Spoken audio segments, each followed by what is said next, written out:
IPS అధికారిగా 35 సంవత్సరాలు service చేసి సంతృప్తిగా పదవి విరమణ పొందుతున్నానని ఏపీ డీజీపీ ద్వారకా తిరుమలరావు అన్నారు. 1989లో సర్వీస్లో చేరిన నాటి నుండి అనేక విభాగాల్లో సమర్థవంతంగా పనిచేశామని వివరించారు. సైబర్ క్రైమ్ మినహాగా శాంతి భద్రతలు, నేరాల నియంత్రణ అదుపులో ఉన్నాయని చెప్పారు. పని చేయాలని ఉన్నా పని లేకుండా ఖాళీగా ఉంచిన సందర్భంగా బాధ కలిగించిందన్నారు. సామాన్యుడు ఎలాంటి రికమెండేషన్ లేకుండా స్టేషన్కు వెళ్లి ఎఫ్ఐఆర్ నమోదు చేయించుకోగలిగిన నాడే నిజమైన సంతృప్తి అన్నారు.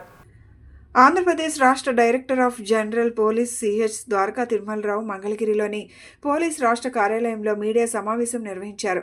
1989లో ఐపీఎస్గా బాధ్యతలు చేపట్టిన తను 35 సంవత్సరాలు సేవ అందించానని, అందుకు సహకరించిన ప్రజలు, పోలీస్ సిబ్బంది, ప్రభుత్వాలకు కృతజ్ఞతలు తెలియజేశారు. ఏపీ డీజీపీగా 7 నెలలు పనిచేశానని, సాంకేతికతను అందిపుచ్చుకొని పోలీసింగ్ చేసిన వైనాన్ని వివరించారు. సైబర్ నేరాలు తప్ప అన్ని విధాలుగా ప్రజల రక్షణ, శాంతి భద్రతలకు తగు చర్యలు చేపట్టినట్లు తెలియజేశారు.